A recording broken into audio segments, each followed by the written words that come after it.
Grab your jersey or go bare-chested. It's game time now, yeah, we're fully invested. From the blue turf all the way to the dome, we're breaking down plays from our Boise home. It's like the Stetties on the Vandal, in this game the channel. Pan and Mark and Matt on the call, running the offense, bringing the brawl. Take so bold, refs throwing the flag. We cover every W, heartbreak and brag. Shooters, free through, from kickoff to buzzer, rivalries to recruits. Yeah. Are we still? No, I'm just trying to, get adjusted. Yeah. Anyway, good day to everybody out there. This is the Shirts and Skins podcast. I'm Matt Lamb. Mixmaster Minor has worked up a new concoction for us. Yep. Mark Moss is over there.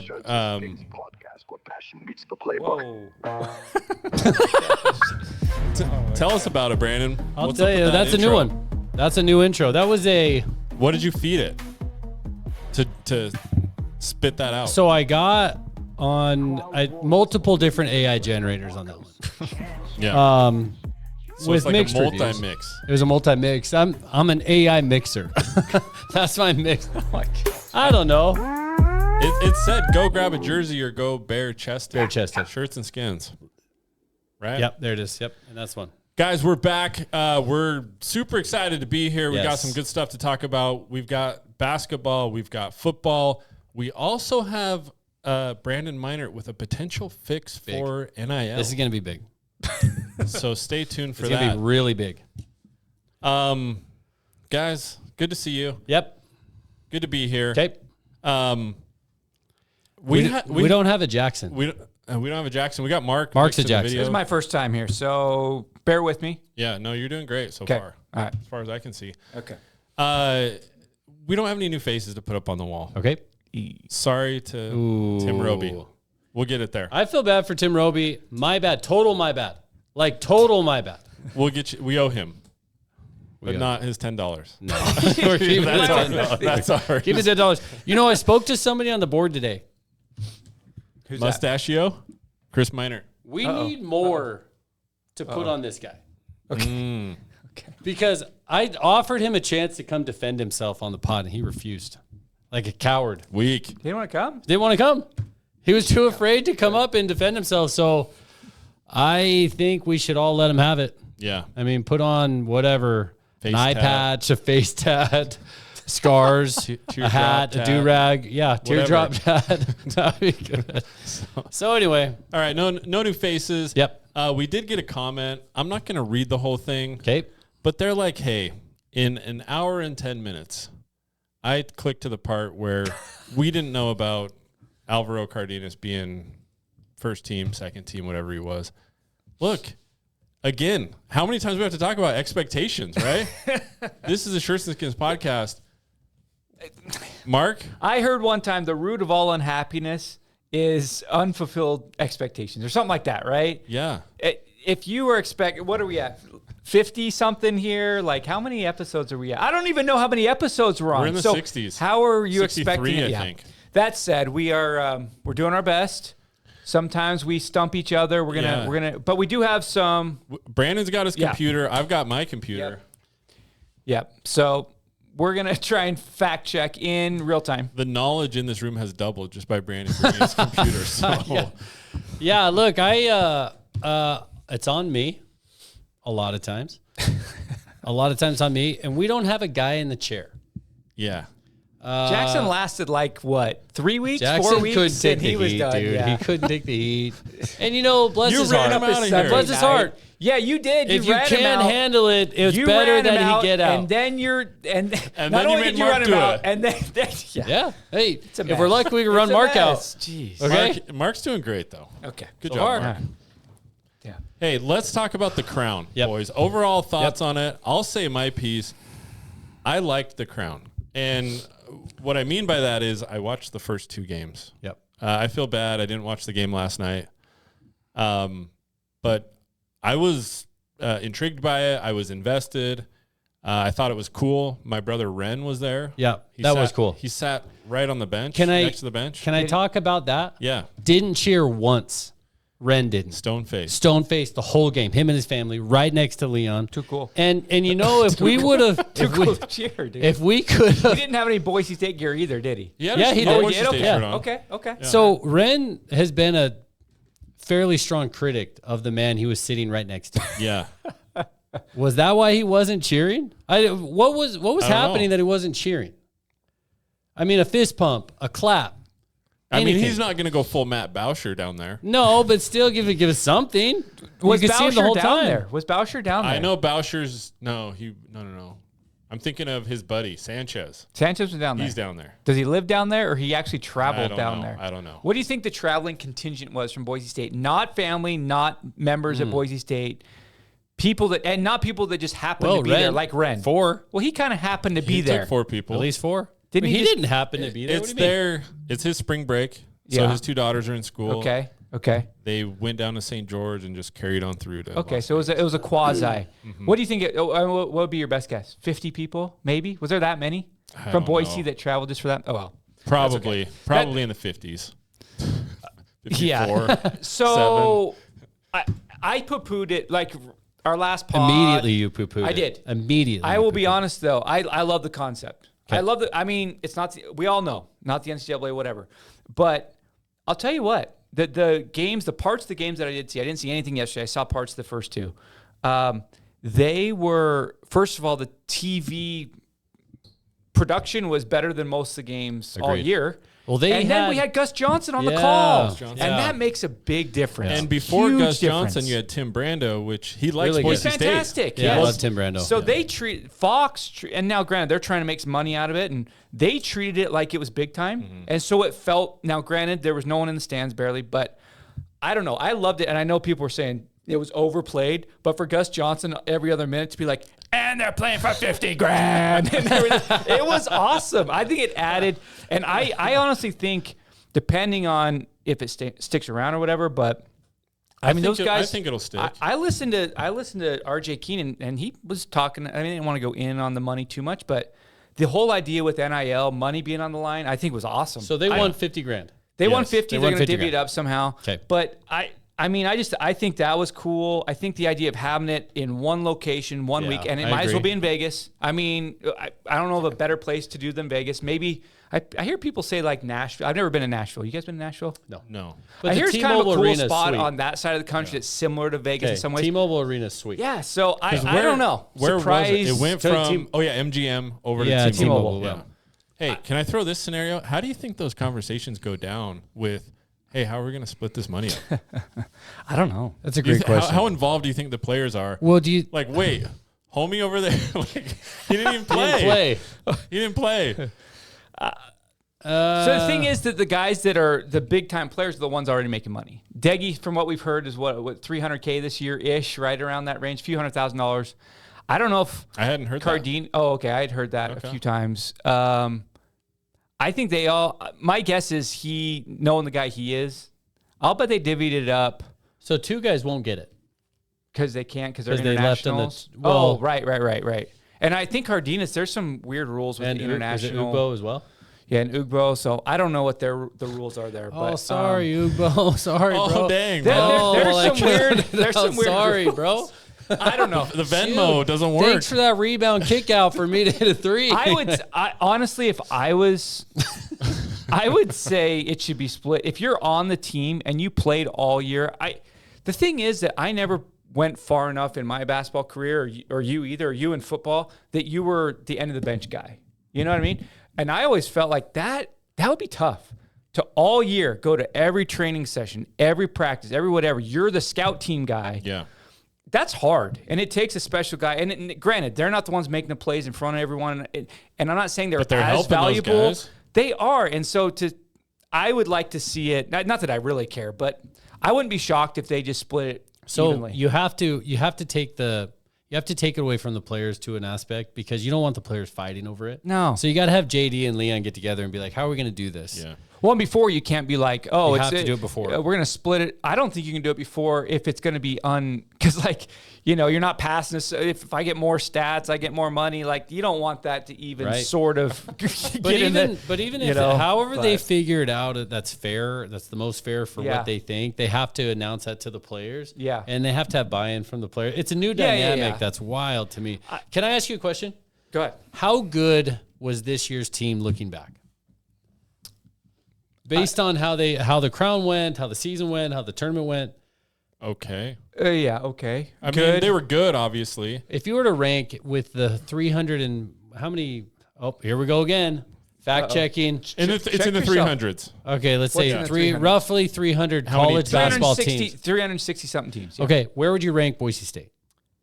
Probably right around where the net and the whatever had them, which was we like had in the top 40s to 70, 50s, or was it up that high? Well, I'm just Here saying we go they again. didn't make it in the round of 68. Yeah, but they were but ranked in the net. You got to remember that 30 of those teams are right. conference champions. I think we're probably top 50. Yeah. I would say we're 50 to 60th. We were a good team, and we got pretty hot. We won most of our games. I saw someone talking about how, the last several weeks, we only lost to Colorado State twice, and then ultimately lost to Nebraska. So, there's a lot of teams that played. 44 was our net ranking. Okay, yeah. We weren't a top 25 team. We weren't. I'd say top 50. Can I tell you why? The first game. Why? Oh, BSU. Yeah, Oh, why? that's a good point. Why I asked that question? Oh, go ahead. Because the Mountain West tournament was really hard. Every game was difficult until the championship game where we lost to Colorado State by a decent amount. Yep. And then we go to the Crown, and one of the big issues that we have with Boise State sometimes is our out-of-conference performance isn't as great as sometimes our in-conference play, right? Okay. We'll do really well in conference, and so I was very interested to see how we were going to do against teams that made the Crown that were Power 4 or traditionally really good teams, but that didn't make the tournament, right? Sure. So that next tier up. I was really interested to see. The first two games were a freaking blow. The first game we played against Butler, was like a preseason game. The first game was not against Butler. It was George Washington. I'm sorry, but here we go again. It was we played close George Washington at half, and then we ran away. We were up by a couple at half, but nope. Wait, that's the second half. You're looking and you're thinking, who is this George Washington team we're playing? Because they turned the ball over 100 times. It was just a pregame. It was like a warm up game for them. Mm-hmm. But this is the end of the season when you should be playing your best basketball. I think that's where you have to not draw super strong conclusions from the Crown, because they're not that good. I don't know how good they were. There were teams in there with losing records. Who? Utah. In there, they were like 3 and oh crap. Overall, now we that go. We're catching it, we do say a lot of stuff that isn't super, that I don't know factual. Like Utah had definitely a losing record. There were several teams in Crown that were around 500 and had losing records in their league. What I'm saying is, I don't know if you can draw super huge conclusions, because I don't think we know how. Like, there were guys that were in the portal that weren't playing. There were guys that were in the portal that were playing. Mm-hmm. I think there were some of the teams, from what I understand, the Big 12 and the Big 10 guaranteed that we will send at least 2 teams or whatever to this. And I'm not sure there were some teams that were as excited to be there as others. It's kind of like bowl games, okay? So I'm not going to take, we beat Butler, therefore we were better than we were. Okay, but still, the way that we beat these teams that were at least a 50-50 team, or certainly not like a Division III team. Sure. It was odd to say, like, wow, we had a really good team. Now, we were inconsistent offensively. We were inconsistent on some aspects of the defense. But I thought it was interesting to see how we compared to a George Washington or to a Butler. And then Nebraska beat us, and they were hot. And I was bummed that we didn't make it to the championship. I thought we would have had a good chance. But it was interesting to see. I'm glad they won some games. I thought this season was always just on the brink of greatness. Just always right there. And as we started to build momentum every time, like the Mountain West tournament, we started to build momentum and then we lost. Crown, we build momentum 2 games and then we lose. At the end of the season, we build a bunch of momentum and then we lost to Colorado State again. And so it was just right there. and then we lost. And then it kind of takes away your air. And that's kind of the story of the season. Yeah. It was just like expectations were higher than we ended up. We were close. The Omar factor, I've heard it come up a few more times. Massive. Yeah, we're not going to point it on one guy, but boy, that is a big difference when you. I think someone else said it, and I think multiple people said it, but if you would have gotten last year's Omar, we're probably in the tournament. I think that makes a difference in at least a couple of those games that we lost. Yeah. But ultimately, and too bad there, because he's a good enough player from what we saw last year to get paid playing basketball, overseas or whatever. And this year, I mean, he didn't prove that. So hopefully he gets into a camp somewhere and has some success there. But we finished the season 10-point loss to Nebraska. 26-11 was our record. Nebraska in that game. Now, they only shot 19 threes, but they hit 12 of them. Yeah. So 63%, and they shot 46% from the field. So, tough to beat. I mean, you guys are basketball guys. Yeah. You guys were basketball guys. That's where you hang your hat. That's where you made all your money. All of it. Still making money. Still making money from it. Explain to me why some teams shoot lights out from the three-point line this season, like Utah State or Colorado, or some teams just shot lights out behind the three. What was it just they were having an amazing game and had nothing to do with our defense? Throughout the year, did we have just a spotty defense on threes that sometimes they would make them and sometimes it wasn't? Like, what was that? I don't know. I think sometimes it can be just in the game, right? It's hitting threes or hitting shots in general can be contagious. Same with missing them. Mm-hmm. And so when you get hot and another guy gets hot and it's like, whoa, this snowball takes effect and every shot is going down. Now, if you can sustain that, that means you got really good shooters and you've got an offense that finds shooters open for those shots. Yeah. So what was that your question? I guess I just didn't understand. We seemed really inconsistent in the defensive. Mark, will you change the video? Thank you. We seemed really inconsistent in our defensive effort or result on 3-point shooting some games. I wish I don't know I'd have to look at the numbers to know if that. Like, I'm only paying attention to Boise State, and I'm sure there's a lot of other teams that someone got hot multiple games against them. So I'd have to know, like, what are teams' 3-point percentage against us compared, like, what does that rank? Mm-hmm. And if it's really bad, then that over 30-something games that you can't hide luck. Like, luck doesn't come. And so if we're, like, in the bottom third of the country, for example, I have no idea if we are, then there's something to be said about our defense or something that's happening. Because that just doesn't happen randomly. Do you remember a game? Go ahead. Sorry. No, I'm just saying. But I don't know that information. So it's hard for me to say. I remember that teams would get hot against us, but that's basketball. Teams get hot against everyone, and you lose. Is there games a game that stands out for you where we really got hot from three?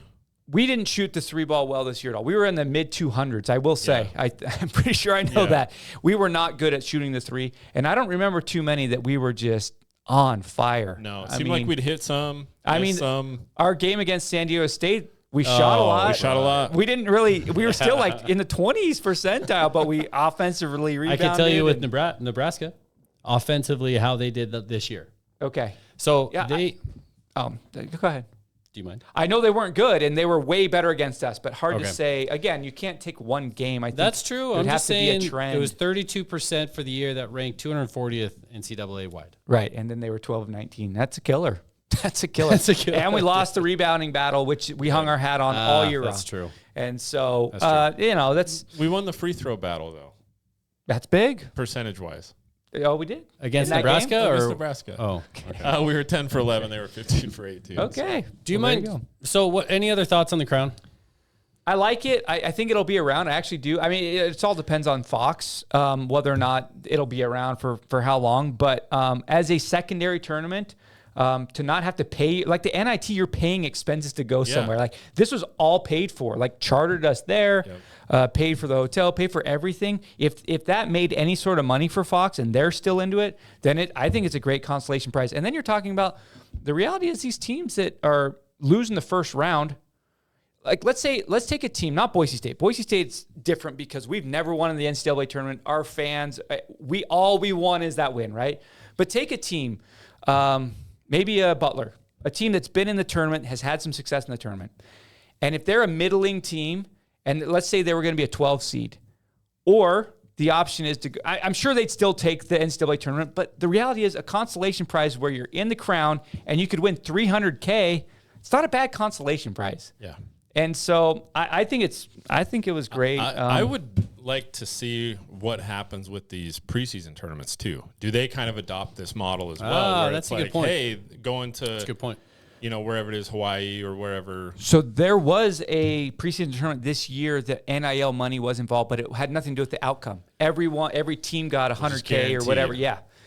So I wonder if that. Yeah, I think it's a good point. So that's an interesting point because Dan Hurley of UConn said he's no longer playing in those preseason tournaments. There's no benefit to him in playing because you could end up losing one. That just hurts you. He's a great coach. He just says he's wild. He's wild. He is wild, and he said that in the moment when they lost 3 in a row in Maui. But still, it makes sense. It makes sense for some of these coaches and like for us, we don't lose against Boston College. Maybe we're in. Why are we playing that tournament in the first place then? Like, does it help us? Yeah, and that tournament this year did not help us. That hurt us. Exactly. So that tournament was supposed to have multiple teams that went to that NIL tournament I'm talking about. So like they pulled out, and so they added in some crappy teams, and then ultimately there wasn't a good team there. But next year we go to Maui, and the Maui Invitational has like Arizona, has a bunch of big time teams. Currently, that would be big. That's a good point. I don't know if there's any NIL money there. I don't know, but that would be cool, and I would think that. I mean, that would be attractive. I just for think teams to go to. I do think it's a calculation you need to make with your AD beforehand. Like, why are we doing the preseason tournament?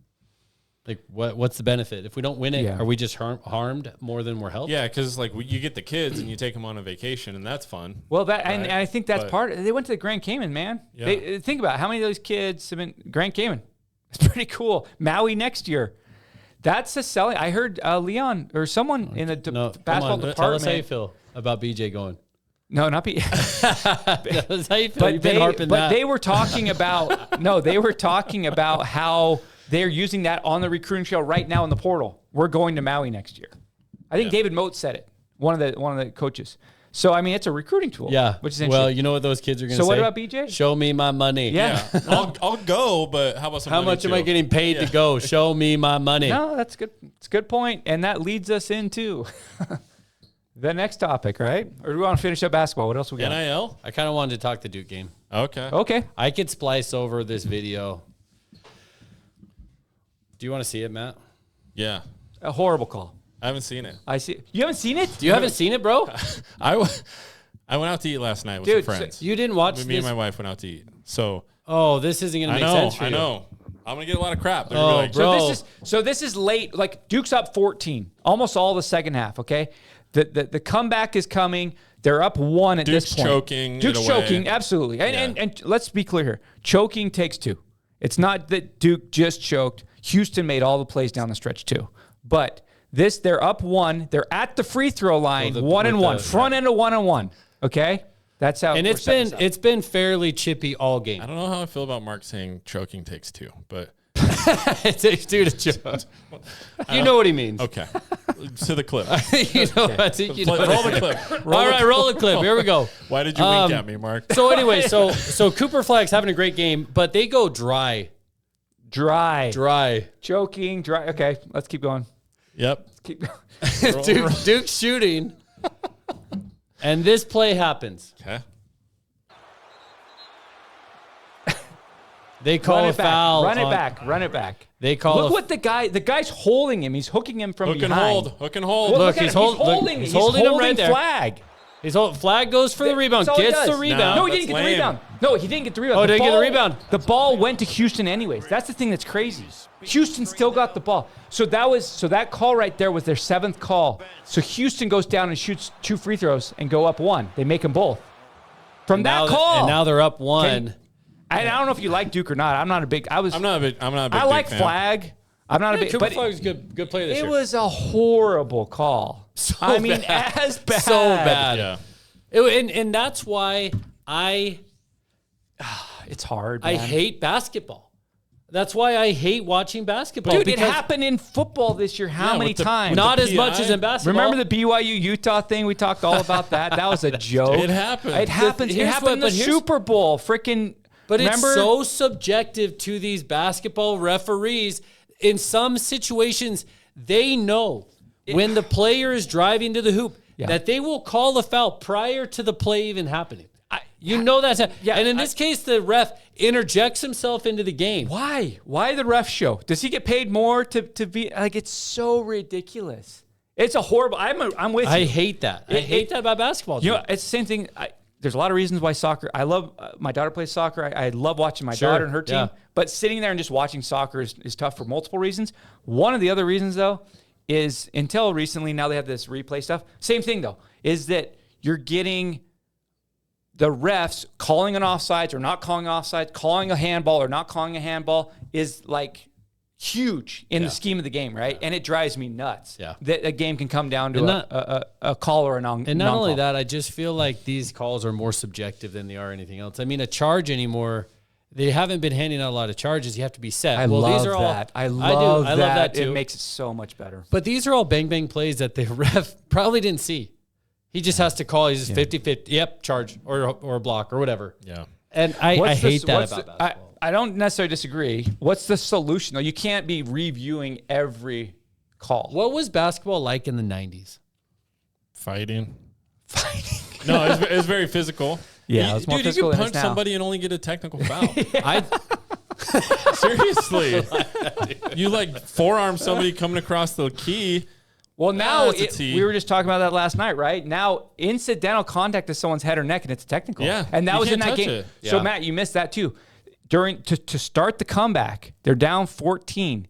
Houston gets a 6-point possession. The dude hits a three while the ball's in the air. Duke guy's trying to block out, and he hits the guy in the head, like totally on accident. He did hit him in the head. Technical foul. They go 1 for 2, so they missed one technical. Get the ball and score. 6 points in one possession. Yeah. Insane. I mean, there were so many things that had to go just that way for that game to end up that way. We're soft. Yeah, there's some of that, but Well, yeah. I just think there has to be more accountability on the referees, and there has to be guidance to say, you're not to win or lose the game within the last 5 minutes of the game unless you have to call felonies. You can't call misdemeanors. Yeah. You can't do that. You can't, and you have to get graded, and you Yes. have to be publicly flogged. Yeah. I don't know about the public. agree. I need to feel that pleasure No, of seeing them get punished for that. What's the downside of the ref making that call? Unless my team's playing and they protect my team. Okay, well, That's different. It's true. No, that's the only solution because you can't go to replay all the time. But they do grade these guys, and the best guys are in the Final Four apparently or whatever. That was But- the Final Four. But seriously, like there has to be some sort of like accountability there. Like and again, most people listen to this hate Duke and want Duke to lose for whatever reason. And I don't really care either way. But I just hate it when it comes down to that. And it's just like, you make a call like that, it changes the outcome of the game. It changes people's lives. You're right. I mean, Yeah. the coaches, Cooper the Flag players, winning everyone. Yeah. And here's the thing. This is how I like to judge these end of the game calls or non-calls. Would anyone have said a single word if he didn't blow his whistle? no. Absolutely not. So that should be the standard. I don't think they would have known. No, No, because no nothing one would've seen happened. it. You wouldn't have seen it. The other team got the ball anyways. It's just like if no one would have complained if it's not called in a late game situation, it should not be So called. why does he call that? I have no idea. And Don't get you this- feel like the training they get is, hey, the last 2 minutes of the game when it's a 1-possession game or a 2-possession game, lay off. Lay off, bro. And in this case, he's like, nope, boom, right, got it. They go down, make both free throws. Now they're down by 1. Duke doesn't score ever again anyway. And Duke lost that game, not based on that referee, but Duke lost that game. But it's just another example of the atrocious calls that have come through that have shifted the outcome of a game or potentially played into the outcome of the game. I love sports. I love watching. I love everything. But that is the most maddening part. It is. It really is when a referee interjects himself in the game. Did you watch the 30 for 30 with the referee that got? Yeah. What was his name again? Tim Donahue? Donahue. Donahue. So one of the stories I thought was really interesting that he told was he was in a bar traveling like they all do, and he was talking about the game, and he said, oh, I know who's going to most likely win this game because I know the referees, and this referee hates that head coach. Yeah. It shouldn't be. I mean, And that's who won the game. And in an NBA especially, dude, and the NBA is wild. you're walking down the court and they're calling fouls on everybody. They're just fouling, and it's not the stars. The NBA refereeing is the worst. I don't even watch the NBA anymore. It's such a joke. It's a joke. The NBA, I don't forget. And about so it. referees, like the way it's trending, in my opinion, is not helping. I mean, college football doesn't seem to be going that bad, but then again, there was the BYU Utah. There was some games, but there's just always going to be some form of bias. You can't overcome it. And like if you've ever reffed anything, it's hard, dude. It sucks. Well, right. I mean, getting the call right, but then there's also a little bit of I don't like that guy because he's a punk. Yelling so out, I'm not going to let that one go. So it's tough. Can I just real briefly go back into the NBA sucks? Dude, you can spend as much time as you want. Dude, that gives me energy. So those two that is games, life-giving to me. Give me since the Jordan Bulls, or maybe since the three-peat, the Lakers and Shaq. What in the NBA is giving you anything like we saw yesterday? Wait, like just as far as the Final Four. I thought the Cavs Warriors. Yeah. Okay. Cavs Warriors a couple of finals. Okay. It's just maybe I think when two big three meet up late. But certainly that group LeBron is aging out. For me. No, I don't know. I just the one and done.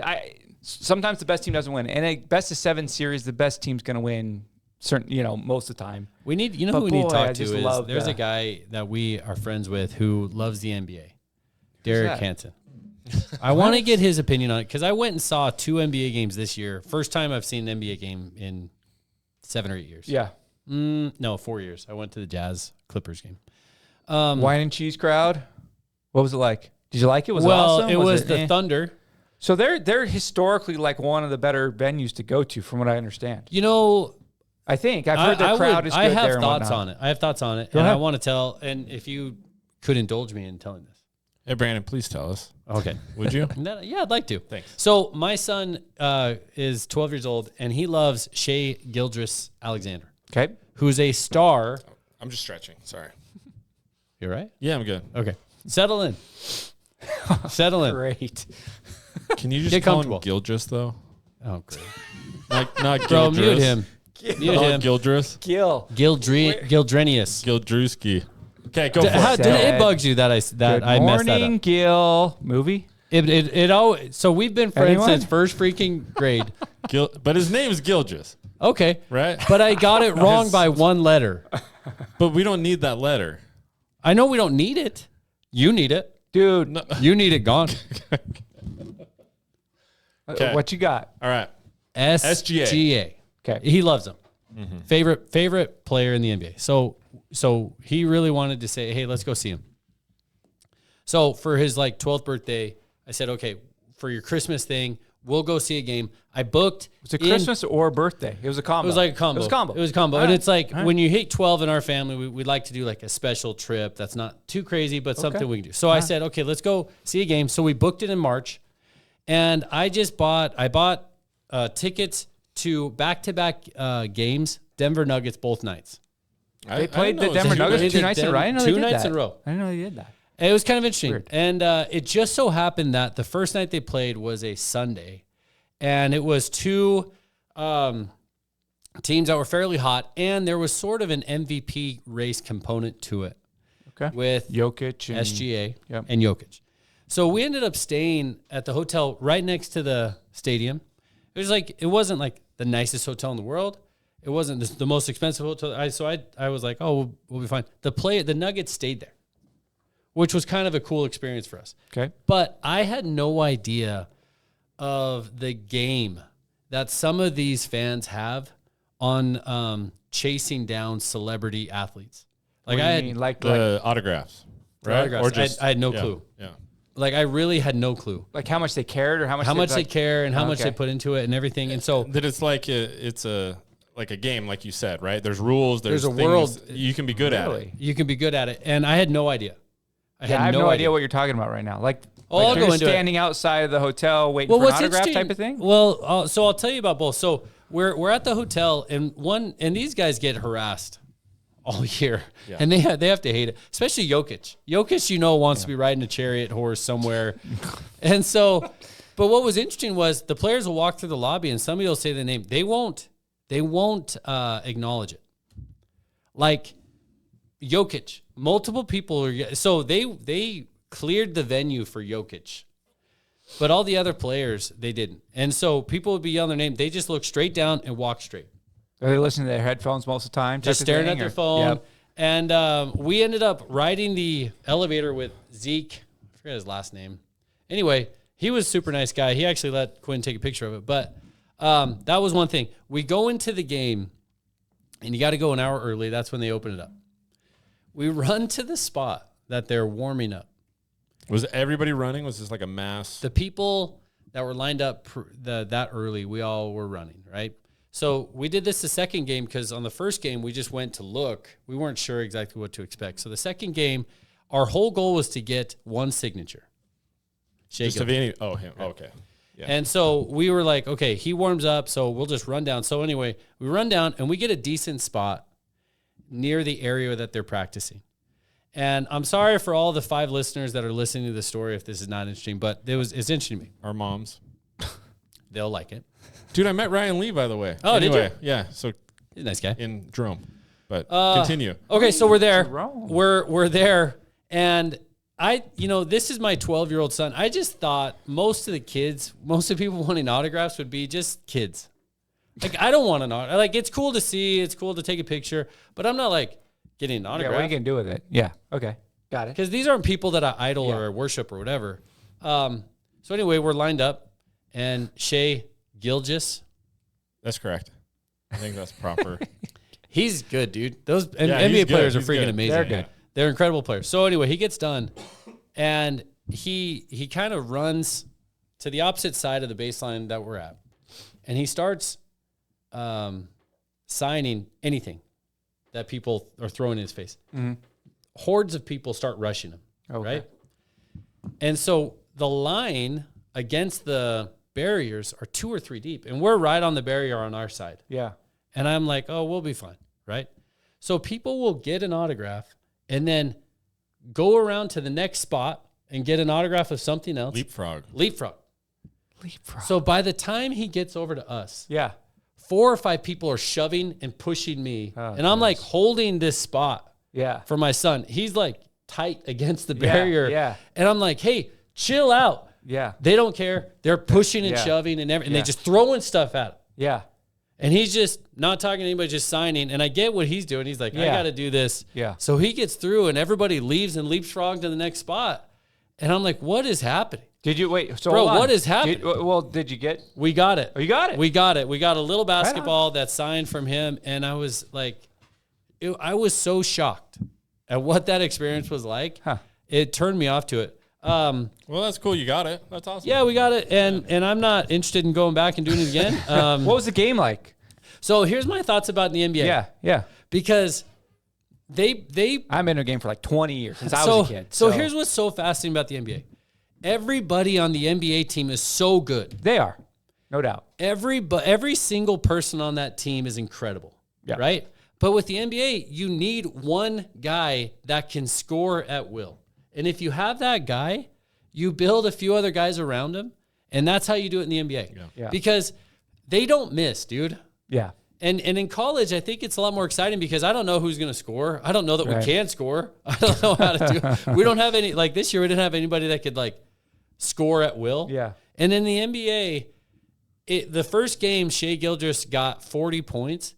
If he would have played all game, he could have gotten 60 because they can't, the team that they're playing against can't double him.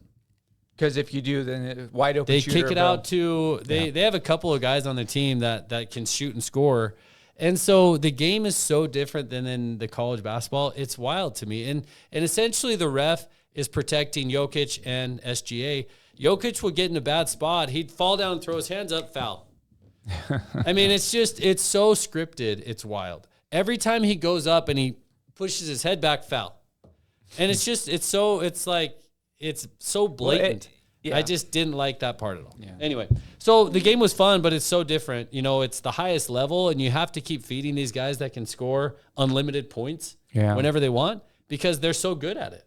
But I just found that I liked college basketball better because there was some mystery or uncertainty as who would score, and the passion was a lot more readily available. Sorry. Yeah.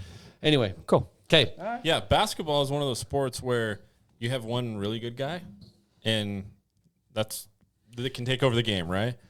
But it's also like if you have the weakest guy, you can't really hide the weakest defender, right? Like there's no football, you got more people to spread it out. Well, name the best teams in the NBA. They all have top level scorers. You got to have the, you know, you have Jokic, you have Luka, you have SGA, you have Steph. I mean, LeBron. There's guys that can score average 30, 27 to 35 a game. Yeah.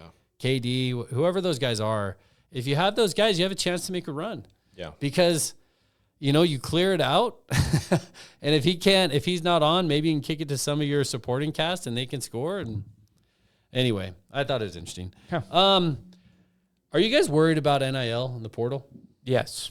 Yeah, I think we should be more worried about it now because the feelings coming from the fall, right? We're like, oh, we saved our team. Like with football. I thought I was so like naive. we didn't have I thought we made it through. Yeah, we didn't have any transfers.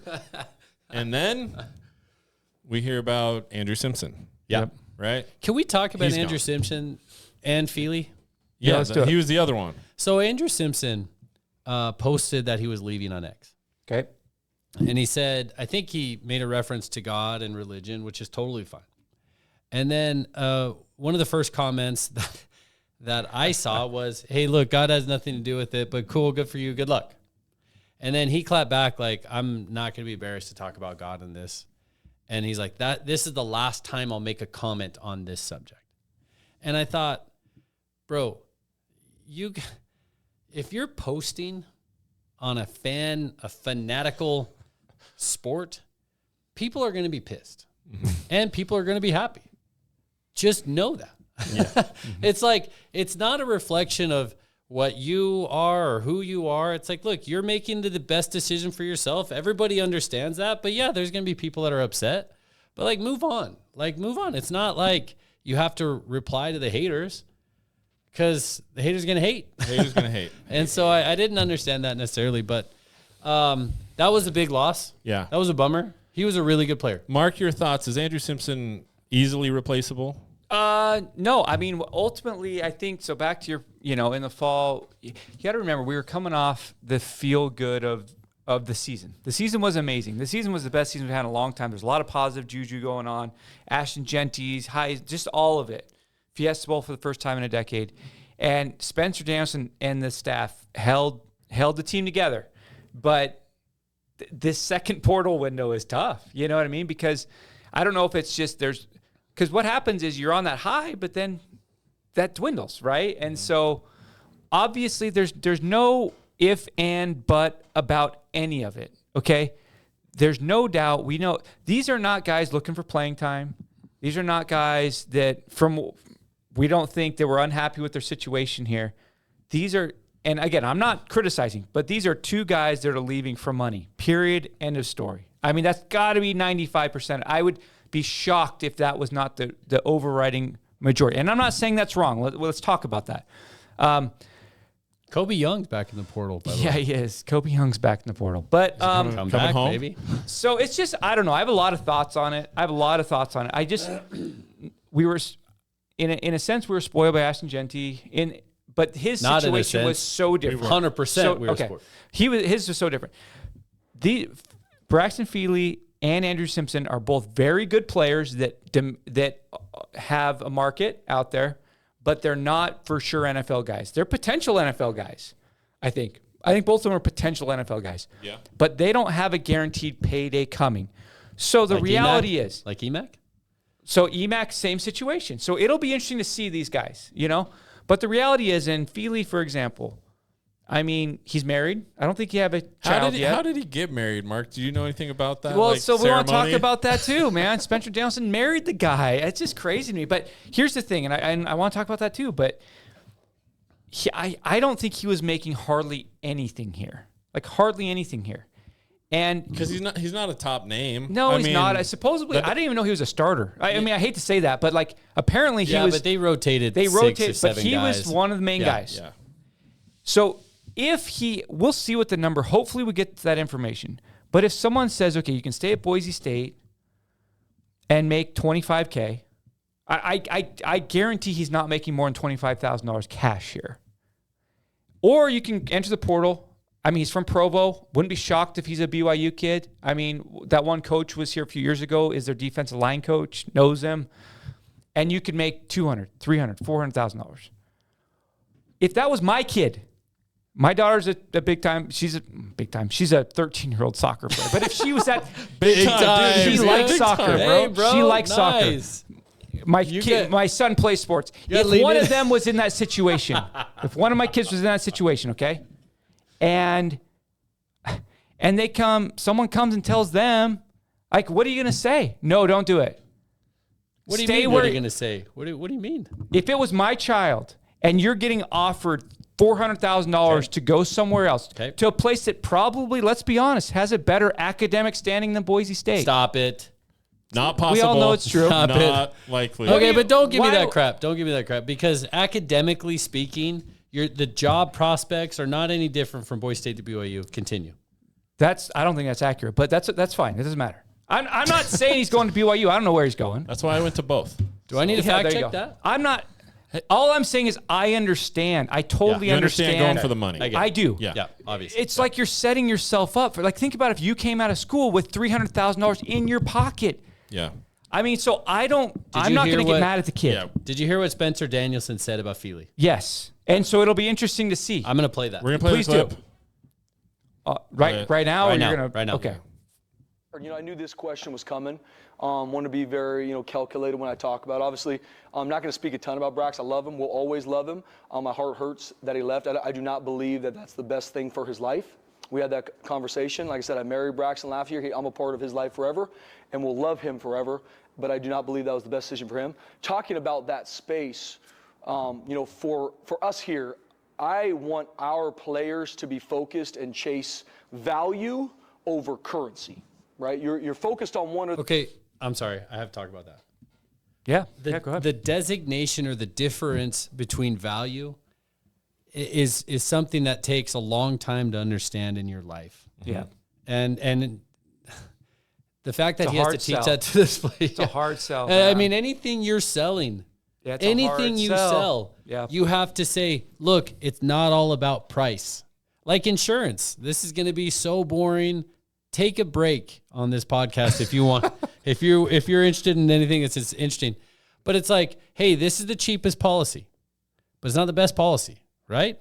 And you may need the best policy. You never know. You may need, that's value, right? Understanding that,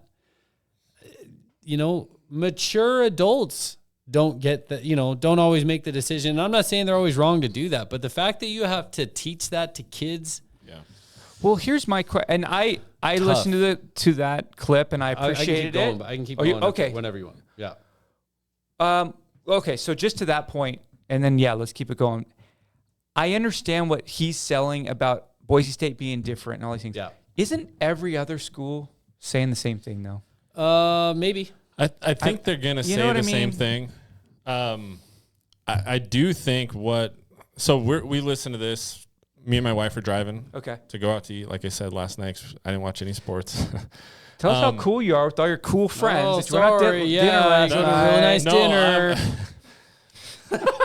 Rosa, by the way, in Garden City. Oh, is that the taco place? Taco, burrito, really good. Oh, yeah, Go I've there. heard It's that. good. right. Line like every time you go there. But she heard the clip and she's like, you want your kid to go play for Spencer Okay. Danielson. Yeah, she's right. And she doesn't listen to a ton of college coaches talk. They could be saying the same thing. Okay. But I agree with that, saying, yeah, go play for Spencer Danielson because he's going to build your character as a player, as a student. I believe that.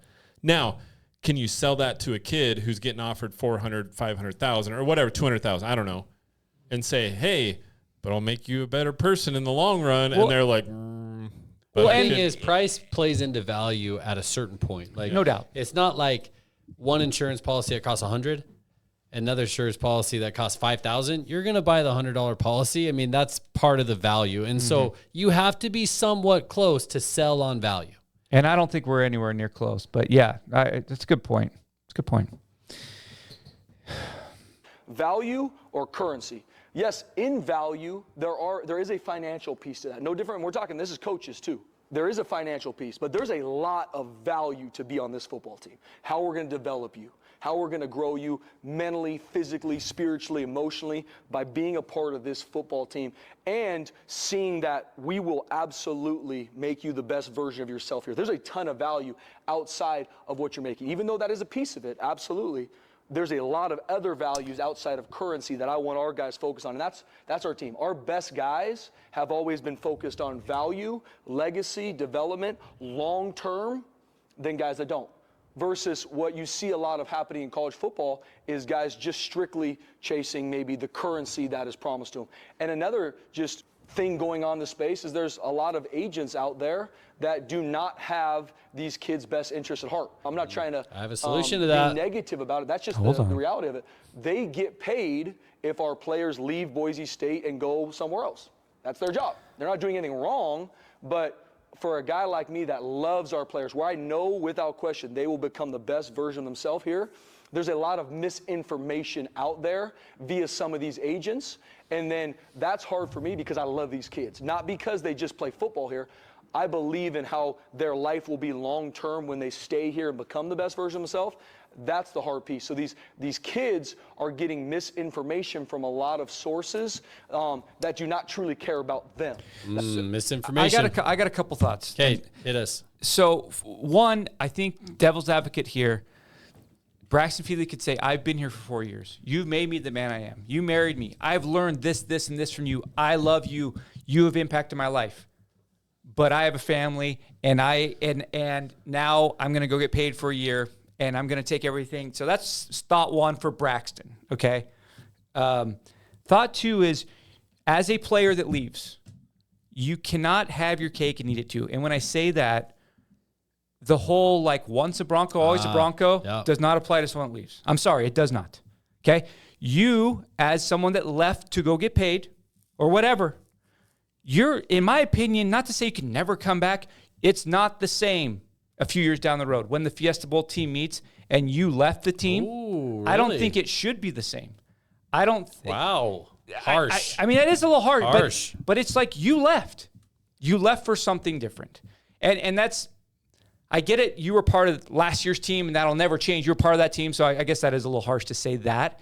But there is a difference in someone that stuck it out your whole career and good, bad, indifferent, and then someone that leaves for another. So there is a difference there. But Matt, should they be included in the 2024 Fiesta Bowl Reunion? team? Well, of course they should be. Sorry, I misspoke there. They should be for that. That would be a big deal. Yeah. Ashton Genty still got a year left, Mark. He's leaving. Yep. Is it just because he's he's going to the NFL? I understand it's different, but you're just ending with Boise State, right? Yeah, that's the difference. It's different. And again, that I'm coming from a fan perspective. I'm coming from it hurts. It hurts when you have a starter that leaves. It hurts, man. I agree it does. too. But I totally get it. I totally understand it. Like saying, I don't know, the first one that comes to mind is Eric McAllister. I don't know why, but it's he played here. Was it just a year? That's probably a bad example. But it's two. He was a couple years. Okay. Yeah. But half. It's like, well, you're a horned frog now, yes, right? It's he's like, a horned frog. you were a Bronco, but the whole once a Bronco thing, I agree. I think it's tough. It's like, well, you left. Yeah. So thanks for the service while you were here. Thanks for being here and playing, but you're not my friend anymore. Yeah, and it's tough. I saw that one. I wasn't surprised by the Andrew Simpson one at all. Because he was one that we had mentioned. On the list, Feely was if you said, here's the starters on defense, who's the last one that's going to leave? I would probably say Feely had to be close because I wasn't sure he was that marketable, but it was just Spencer Danielson married him. How is that conversation for him to go in there? It's Spence or Coach, I'm leaving. That's tough. I mean, is his marriage null and void now? It might be. He's like, no, bro, it doesn't count. I redact. I don't know. That's tough. The whole once married, always married. Sorry, I went out the window. Hey, I had a tweet that was several Redact. times. I wanted you to read, by the way. You only read my bad ones. But it had something to the effect of oh yeah, What did he tweet? it was a What did he tweet? decent one. What did he tweet? Because there was a lot Let of. me find it. All right. Keep talking. But it's. I'm kind of basically summarize that. It's disheartening when you've had this sense of Is it inevitable. the development program one? No. Oh, maybe it is. Does it talk about at the very end saying that it's about that he married him and it's hard to. Yeah. Yeah, maybe it is that one. Go ahead. This was your response to Braxton Feely. Not to him. Well, his On the subject. on the subject. On I the mean, I it's a don't think I- reply to his tweet. Really? Okay. Yeah. Oh, I was replying to like Jay Tust, I think, not him Oh, directly, okay. but So, okay. it was. someone You that said changed. we're a development program, in quotes, idea makes a lot of sense at a place like BSU. Honestly, pretty much our only way. But when you can't hold on to a guy that the head coach literally officiated at his wedding, the feeling of helplessness starts to set in a bit. And that's how I feel today, even. And that was, 4 or 5 days ago? It's hard. If you can't hold on to a guy that the head coach literally married, like who, it just tells me that you just never know. You never know who you can hold on to. And it's a tough one. It is what it is. I totally get it. Like when you take a step back and say, well, Texas loses guys. Oklahoma, all the top schools lose starters too. The difference with them is that, well, they can just go and pay for another replacement. We cannot pay. The likelihood of going out to the portal and paying for a replacement for Andrew Simpson or Feely, incredibly low. Otherwise, we would have paid them. We don't have the funds to go pay people that are unproven. And so when we lose someone, a starter, Okay, it I wanna hurts, talk it about hurts that. more to us wanna than it talk does about P4 teams.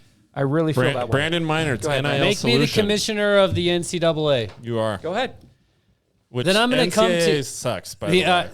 I'm basically powerless. Just say of college football. college football. Not NCAA. Make me the czar of college football. Okay. Because the NCAA is powerless, Yeah. and they are a paper tiger. Mark, you're gonna like me because I'm gonna come to your rescue Okay. Thank you. I usually This- need that. On a white horse. on a white horse. Yeah. Good. Yeah, A gallant knight. and we're gonna choke each other out. No? What? Okay, never mind. Okay, well, It takes two to choke, Mark. Oh man, this is getting off the rails here. I turn around, arch your back, and roar like a tiger, like a dragon. Okay, Brandon. why did he say it I takes don't two know. to choke? Well, it does. You can't choke. How do you Well, choke? could Choke an air? yourself. Yeah, you could choke yourself. right, Doesn't let's take roll. two. A lot of do you people got? choke themselves often. I think the best ones do it. I think some of the people that do. Okay, what do you got, man? Come to my Putting our aside rescue your at this point. fetishes, putting aside those fetishes. All right, let's get serious for a day. Here's the deal. I had this idea. I was so incredibly proud of it. I thought that This is an original idea. There's It no was- way this is so original. here's I the deal. guarantee I've already seen this fact- 14 here's the times. deal. There's no way. Here's it's the deal. original. I got this idea on my own. Then a couple days later, I saw it was trending, Okay. and I was like, "Damn it, that sucked." All right, what you got? I What think you lost got? maybe you got the sequence of events. No. turned around. Okay. What do you got? Here's the deal. You have to. I'm going to talk about agents first. Okay. Spencer Danielson's 100% right. The incentive system for agents is so outrageous. It's like the government. Every time you sell a car, they tax it. So the government wants you to sell that freaking car as many times as possible. So you cannot reward an agent for having a player change teams over and over and over, because they're going to get an NIL deal at BSU, then at BYU, then at USC, then at blah, blah, blah. So it's like, yeah, he wants you to leave, bro. Yep. So you have to do that first. And I would say this, the agent gets one NIL deal, your college eligibility. That's it. Okay. So agents can't be involved in any other NIL deal. You can go on your own, you can leave on your own, but you have to cap it at one, right? The agent reward system is what I'm talking about.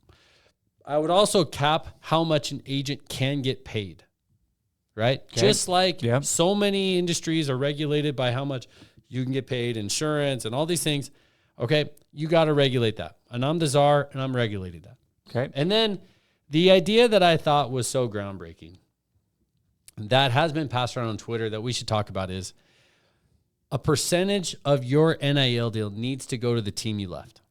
Like a buyout. Yep. Yeah. And even on top of that, you should be able to, or Boise State should be able to, very, very, very similar to baseball and soccer, you should be able to set a buyout penalty to even approach and talk to these players. Like in baseball, some of the Japanese leagues say to bring a player over, you have to pay potentially millions of dollars just to even talk to this player. Mm-hmm. And what that does for soccer especially is the developmental programs in soccer can take a guy, develop him, lose him, get a huge payday, and then pay, like Mark's saying, to develop a new guy that's unproven. Yeah. And that's what the college, if that's where we're going to keep going down this road, you have to immediately put that in. And you know what? And you can't play any games with them saying, oh, we're only going to pay him $10,000, but we're going to do a backroom deal and give him a couple million. Nope. And then in addition to this, the amount of money you get paid will vest throughout the remainder of your eligibility. You won't get it immediately. It will vest in an account, a separately managed independent account authorized by the college football czar, that when you graduate, you get that. So if you get an NIL deal here at Boise State and you have 5 years, it's going to vest after 5 years. If you leave in 2 years, you only get a portion of that NIL deal. Okay? When you go to the different team, it'll vest over 3 years. Okay? If you leave after a year, you'll only get a portion of that. So you're disincentivizing leaving. Okay? That's my opinion, and that's what I'm putting into place if I'm the college football czar. Come at me, bro. Slam the gavel. I love it. I love it. Tell me what's wrong with it. Well, what's wrong with it is just the reason we're in this situation to begin with is that you would need, I don't know the ins and outs of contract law and this, that, and the other. All I know is the NCAA is completely powerless. And every time they have a rule, it goes to court and they lose for anti-competition reasons, right? Correct. So you need to collectively bargain. You need these guys to have contracts. It needs to be a contract. They need to be employees. So what I read is that the only reason, so the NFL has a salary cap. Correct. The only reason that is not deemed illegal and anti-competition is because they've collectively bargained that situation. So let's say they don't. Otherwise, it's illegal. Let's say they go the professional soccer, the Premier League. Yeah. No salary cap. Okay. That's it. So the system that they have is every time that player leaves, Yep. the penalty is paid to the prior team. Yeah, I don't know. I mean, it sounds great. I don't know. It sounds great because that would be people still have the ability to leave. They're in a situation they don't like. They want to make more money, but there has to. I agree with you. Yeah. I'm not going to poke. I don't know why that's not being brought up. I have heard versions of that. No, I have versions of that. Yes. Why I have not heard that coming from anyone of like important. Like sorry. Me? Yes. No. I read like Ross Dellinger. I like some of these guys, these national college football people that are like in the know on all the situation. I haven't heard any of that come from them. Right. I don't know why. It's original idea. What are your thoughts on the agent transfer portion? What are your thoughts on the vesting period? Yeah, I think some of those things would. I think the agent thing that would be hard to regulate. I mean, you have to have some sort of. You have to have rules that are enforceable. Yeah. And like there's rules right now you can't tamper, but we know 100% it's happening. It's happening. And why is there no one why can they not enforce it? Why are they not enforcing it? Like I don't understand that. I don't get it at all. It's very frustrating. Yeah. But if you had that situation, this with Braxton Feely and Simpson, if you had that situation, it's like, okay, well, we got $50,000 at least, or we got some sort of amount back, and then we can use it. That you'd feel better about it for sure. I would feel better, and I think the whole idea of having the developmental program is, I mean, what else are we going to do, right? What else are we going to do? We're working with the kids that we can get, and we're going to develop them, and that's what we have done for a long time. Yep. But they haven't been as able to freely leave like they can now, and so now it's like, hey, tough. We're developing and we're shipping them off with no payback. It's tough. So I would love that. We're developing them. We're marrying them. Yeah, we teach them the gospel. I mean, we're taking them to. Yeah, we're doing it all over here. And we're still left with nothing. Really though, and so I would love to see that where it's like, okay, yeah, Braxton, you can leave, but we're getting something. So do you want to know who you should feel bad for? Who's that? University of Georgia.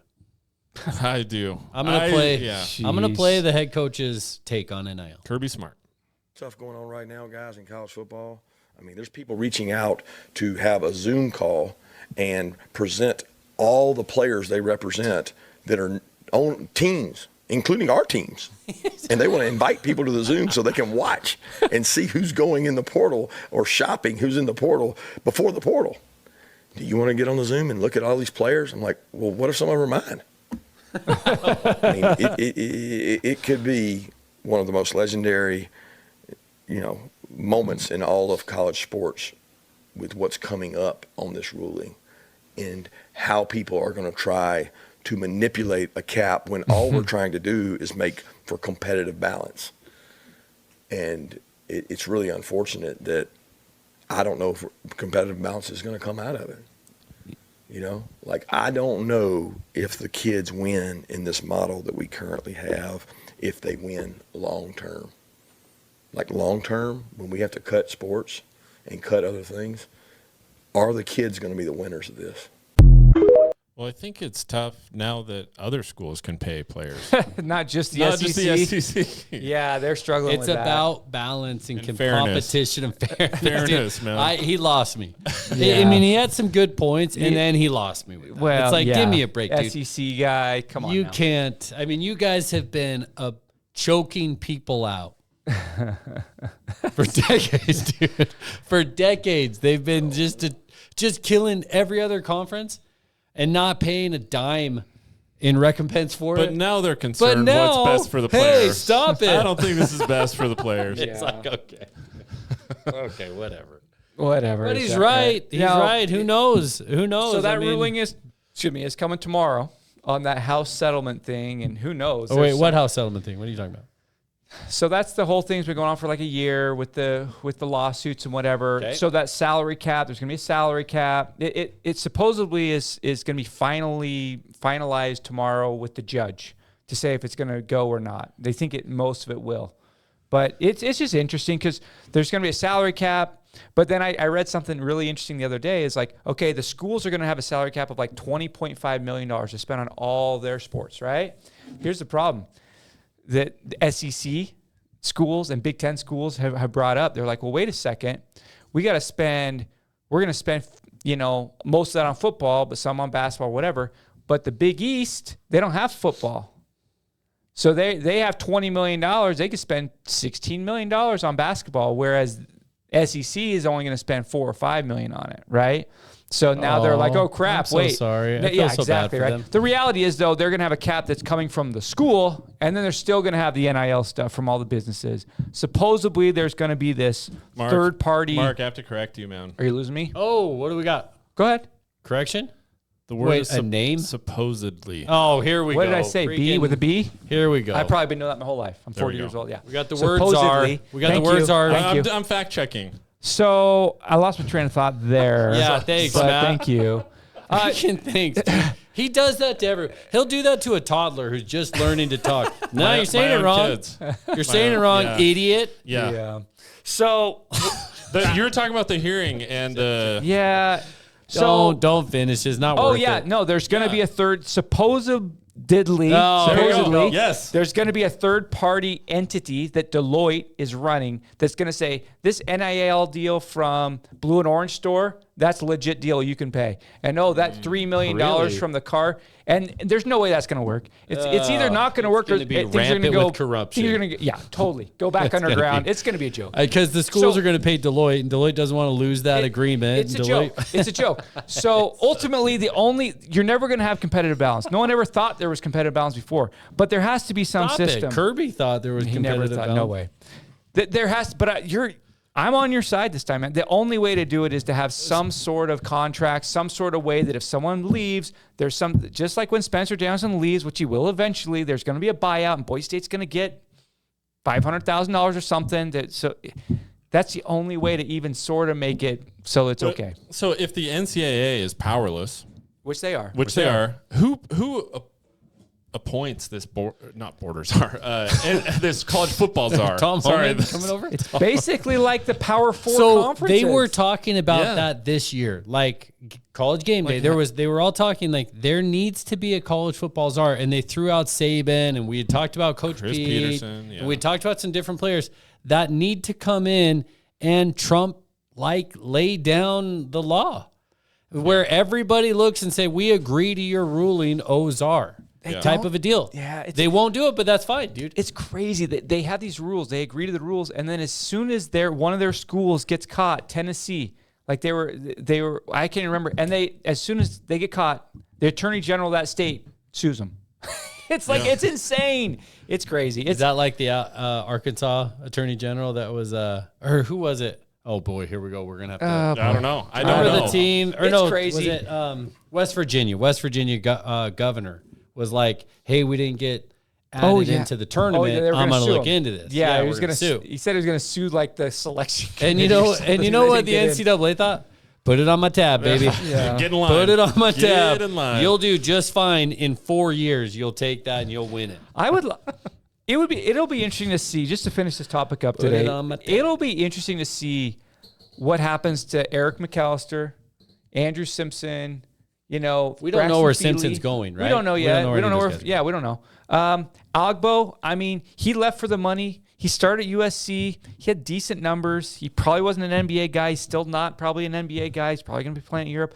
Was it a bad call for him? I don't know. He got a bunch of money to go play basketball. So, again, I see both sides of it. As a fan, it sucks to see starters leave. It sucks bad.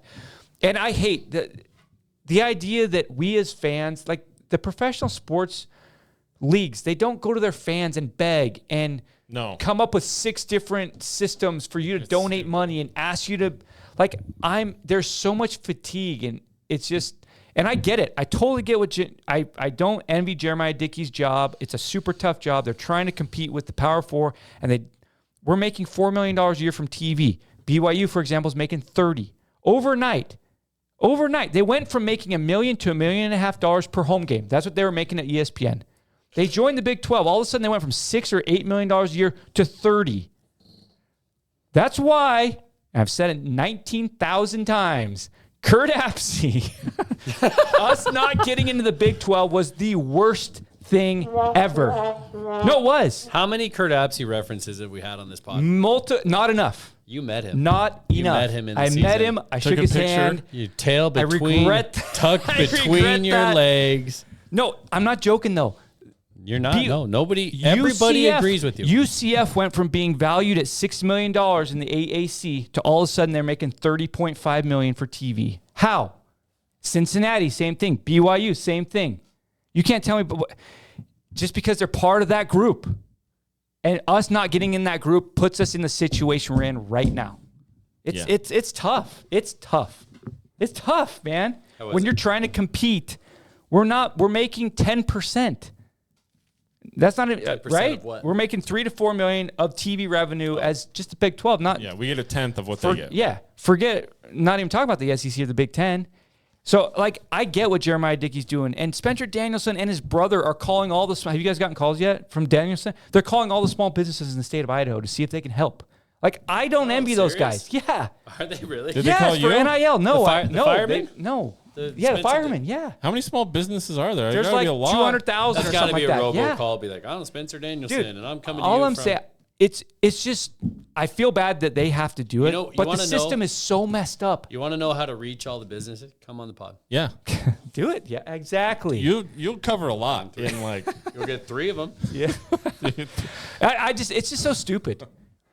We're asking fans to pay the players. That's one it's thing. So stupid. That's one thing. Somebody posted on Twitter, and it was probably the tweet of the year for me.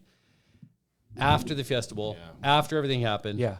I believe it was Dirk. His interview Yeah. came out with BJ Reigns, and Dirk's like, "We need to give. Yeah. And one of the fans like, "I'm tapped out." Because Yeah. Dirk gave 10,000. 10,000. Okay, good. I'm not gonna say that's too much, too little, too whatever.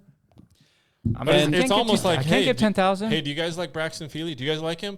Well, pony up, pay for him. And it's and, like, and, well, I don't and wanna the do point that. being is like, look, dude, it's not on the individual fan anymore. It's not on the fan. It's got to be on the large.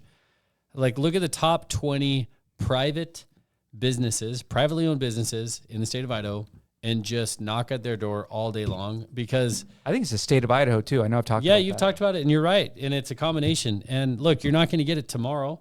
Yeah. Where are you? I'm trying. What It's just video you. are It's just you, baby. I'm trying to get out of you. It's just you. You can't get out of me. I can't get out of you. It's just you. Sorry. So you better have something. It's hard. You better have something good to say, Brandon. I don't. Well, now I'm blushing. It's not going. It's not going anywhere. Don't go far. The videos are not going anywhere. What are we doing, Matt? Okay, so you were on to something. Sorry. Go. It's the individual fan. I would be very careful from a Jeremiah Dickey perspective to continue to harp on the individual fan to get after it. Because look, you can't say, oh, be a season ticket holder, travel to all the games, do everything, buy a $12, water and popcorn, and then now pay Braxton Feely so he can afford a nice dinner with his wife. No, I mean, he's a 20-year-old kid. Like, why are we paying Now, what him? are we doing here? I don't know, man. It's not working. We've probably gone on too long. We've gone on too long. That's our sign. But your point is well taken. Your point is well taken. It is well taken. It's ridiculous. It is ridiculous. But it is what it is. It's the system we're in. So it's like, all right, gotta pay Hey, up. I'm going to do the Pay to play. outro. I'm going to do the outro, Brandon, Matt. It's get on us me. the outro. This was a great episode. I'm doing the outro, bro. Are you going to tease Oh, next you're doing the. I thought you were just doing the. Are you teasing music. next week? Or do we not We've got a good guest preemptively- next week. I know We you do. can't see me on the video, Brandon. Brandon, you do the outro. You're the I'm one doing we the can outro. see. Oh, there we go. We're in it. We're back. Yeah. That makes you sad. That makes you sad. You still do the outro. If you Nah, want. it's all right. I'm going to You cue can up do the it. music. I'm going to cue We up. got a guest next week. Yeah, if they're sticking around, if you've made it this long, you made it through the hiccups. I'm You made sorry. it through Matt being a jerk, correcting his two friends about how they talk. My apologies, guys. He does it all the freaking time. Sorry. At lunch, it's his tick. It's his tick. He does it. If you're around, I don't make mistakes. no, but you Ever. point ours out. Ever. You're- It makes me feel better. it So makes thank you. It makes you bigger. Thank and you. better I'm the by bigger putting- person Yes, you are. by putting you down. Everybody, thanks for watching. Thanks for listening. Thanks for the support. If you want your face up there, send us $10. Brandon, anything else you want to add to that Yeah. outro? So here's the deal. We're gonna be focused on guests. Yeah. So we're It's- going to be doing twice a month, every other week. Mark, put it on your calendar. Don't make us remind you all the freaking time. Talking about Every other week, we're going to focus on guests since it's the off season. We've already started the scheduling. We'll have a first time show guest coming up next episode. Dude, we we're need excited. Gabe Linehan too, by the way. Yeah. Gabe needs to come on. He's been pretty much a founding member of this he doesn't of even this know. show. He has no idea. He has no idea. See you next Anyway. time. Voice crack. Yo, boy, let's ride this wave. Yeah, Shirts and skins come and feel the sway. 'Cause we